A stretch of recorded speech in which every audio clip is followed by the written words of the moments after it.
Hi, welcome to DCA. So today we will be discussing about one of the most debatable questions, or you can say that intriguing topic going on in social media like Telegram, especially amongst the defense aspirants who are graduates, right? So if you go over any of the Afcat forum, right, Afcat aspirants forum, or maybe in Telegram, maybe in WhatsApp, or maybe some social Facebook forums as well. Right, so there was a recent update when the Afcat form were released that the female ground duty vacancies were reduced, or you can say completely eliminated this time. It's not for forever, right? This time there was no vacancy about that.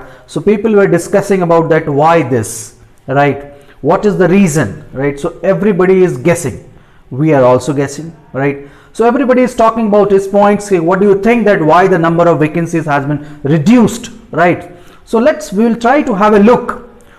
What can be the possible reasons, or you can say that what led IAF to take this step, or you can say that the kind of reasons or what we can expect in the near future. So what recently took place, ऐसा क्या हुआ? So such move were taken. So to have a detail into that, let's have a look over the defense budget of India, which being a defense aspirant you all should know. Right, so if you talk about 2021 budget, that is 2022-2021, right? So the defense budget was around 15% of the total budget of India. That's huge, actually. That's huge, right? It has been on increasing mode for the last 10 years. If you talk about a decade, 2010 to 2020, the budget has increased by nearly 9%. That is on an increasing side. But if you talk about how much it is as part of GDP, that is around 2.1% part. So overall, in terms of facts and figure, it's around 4,70,000 crore, 4,70,000 crores, out of which 94% has been given to the tri-services, that is Army, Navy and Air Force. What about the rest? That is 6% to the Ordnance Factory, DRDO, R&D task, right? So majority of the budget, of course, related to this tri-services armed forces, right?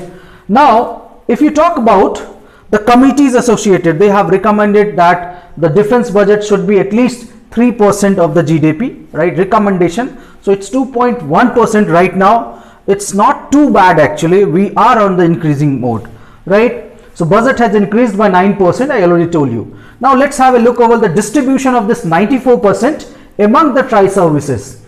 Out of 94% of the total budget, 63% of the total budget goes to armed forces, that is Army, right? Indian Army has the majority of shares.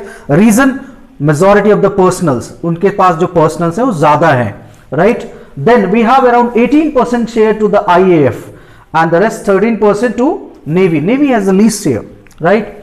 Now, in general, if you talk about whether it is on increasing trend or decreasing trend, IAF share has been reduced by 0.3%.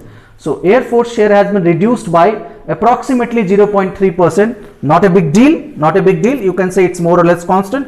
But this time IAF has emphasized 45% of the budget allocated to the IAF on modernization. We always talk about modernization of armed forces. That is actually important topic for the group discussion or lecture rates as well. But you can see that IAF has allocated 40% of the budget to the modernization, nearly 50%. Right, so majorly if you talk about the major chunk of the budget allocated to the defense also goes to the salaries and the pensions. If you remember, OROP, that all started in 2013 and ended in 2015 when Modi government just said that okay, OROP will be implemented. Right, so OP was a big step, you can say, that actually benefited many of the ex-servicemen, but that has a big impact over the total budget because pensions has to be disbursed, right? Pension contributes a huge chunk, actually, that is approximately 13.6% of the budget, while the salary is around 15.6% of the budget, right?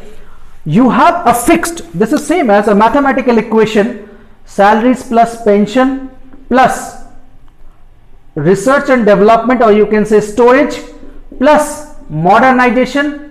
This budget is constant, right? So you have to accommodate within that budget, right? You have been allocated some money, you have to accommodate within that budget. If you are increasing your expenses on the modernization, which is required, I think, but I'm not putting my biased views, you can say. I'm just putting out the facts and figures which has been presented in the parliament. It's available on the PRS India, that is public, you know, जो official websites होती है. So all the debates of the Lok Sabha, Raj Sabha available for details. You can have a look on PRS India as well, right? So majority chunk goes to this in order to accommodate that modernization, pension, salary, right? If your modernization cost is going to be high, that means number of recruitments will be definitely on lower trend. Another possibility, another reason. Recently, 422 female candidates has been recommended for permanent commission. 615, approximately 615, where, you know, they applied for the PC, but 422 were finally given. Okay, you are now eligible. Rest have some document issues, or I think in the coming days they will also be given that. Right. So permanent commission means longer duration. It has an impact over the budget salaries.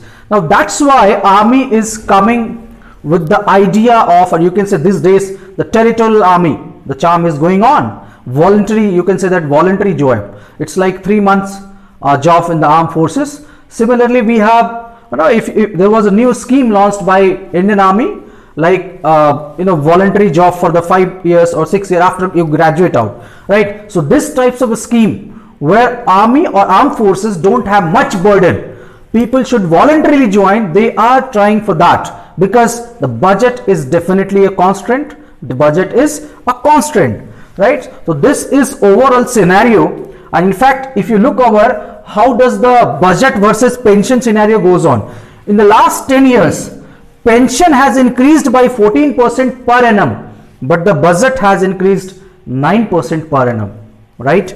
So pension का जो rate of growth है वो ज़्यादा है, rate of increase ज़्यादा है, your expenditure is more, right? That's why we have to, that's why they possibly, this is only a possibility, they did the cost cutting. In fact, if you look over the OTA or the naval academies through CDS, there also the number of vacancies are slightly on the lower side comparatively. 2-3 करके cut कर रहे हैं, right? So this is one of the perspective which I wanted to put a light upon, right? So in general, rather than discussing, you know, you can say that who can cry, or you can say that कि fluid में आप कुछ भी बात करें, it's better to have a look over the data. And in fact, this data can give you an insight over the defense budget of India. Hope this data can help you in your lecturate or the group discussion session as well. Thank you. Any question, queries, do ask us at our official number that is given below, 77 105 48960. All the best.